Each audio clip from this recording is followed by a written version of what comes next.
ज्योतिर्मठ के शंकराचार्य अविमुक्तेश्वरानंद ने कांग्रेस सांसद राहुल गांधी को हिंदू धर्म से बहिष्कृत करने का ऐलान किया है। शंकराचार्य ने कहा है कि आज से राहुल गांधी को हिंदू धर्म का न माना जाए। दरअसल राहुल गांधी ने संसद में मनुस्मृति को लेकर बयान दिया था और इस पर शंकराचार्य ने राहुल गांधी से स्पष्टीकरण मांगा था। इस संबंध में उन्हें पत्र भी भेजा गया था, लेकिन 3 महीने बीत जाने के बाद भी राहुल गांधी की ओर से कोई जवाब नहीं आया है। अब शंकराचार्य अविमुक्तेश्वरानंद ने उन्हें हिंदू धर्म से बहिष्कृत करने की सार्वजनिक घोषणा की है। प्रदेश की योगी आदित्यनाथ सरकार में मंत्री और सुहेलदेव भारतीय समाज पार्टी के संस्थापक ओम प्रकाश राजभर का कहना है, सरकार अगर मौका दे तो राजभर समाज के लोग कश्मीर जाकर आतंकियों को खदेड़ देंगे। उन्होंने कहा कि राजभर समाज बंदूक उठाने के लिए पूरी तरह तैयार है, बस सरकार की ओर से हरी झंडी मिलने की देरी है, फिर हम लोग आतंकवादियों को वहां से खदेड़ देंगे। उत्तर प्रदेश में कुपोषण के खिलाफ लड़ाई को नई मजबूती देने के लिए मुख्यमंत्री योगी आदित्यनाथ ने बड़ी पहल की है। मुख्यमंत्री ने मुख्यमंत्री सुपोषण योजना को जल्द शुरू करने के निर्देश दिए हैं। योजना का मकसद प्रदेश के गरीब और वंचित परिवारों के बच्चों को कुपोषण से मुक्त करना है।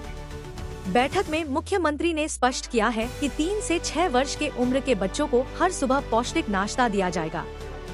योजना का लाभ प्रॉपर्टी मिशन के अंतर्गत चिन्हित परिवारों के बच्चों को मिलेगा।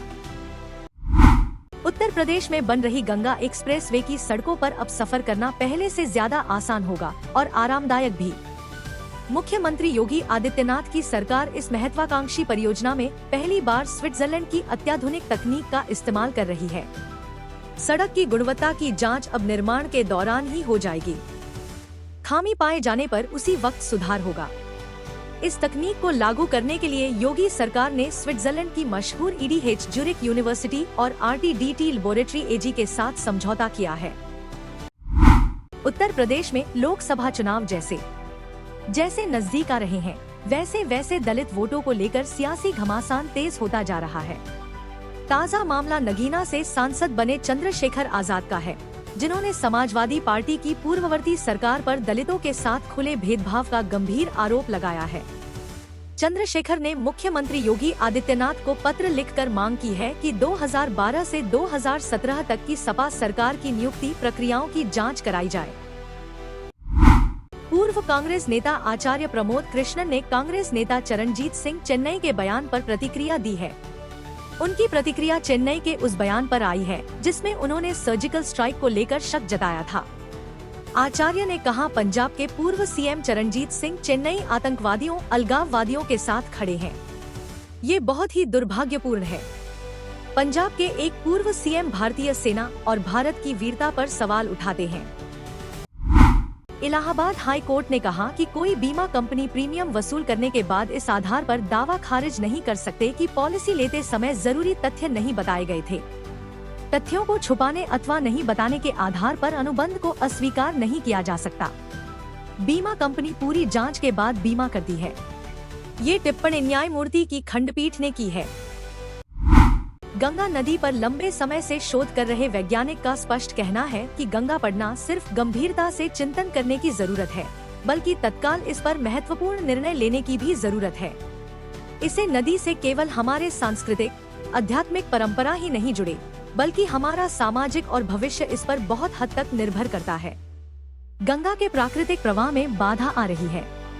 बांध से सही समय पर पानी छोड़ने, स्वच्छता अभियान का सही मैनेजमेंट करने, साथ ही अन्य आवश्यक व्यवस्था को सही रूप देना ही यहाँ पर सबसे जरूरी बन गया है। उत्तर प्रदेश के बहराइच में मौजूद सैयद सालार मसूद गाजी की दरगाह पर 800 साल से लगने वाला मेला इस बार नहीं लगेगा।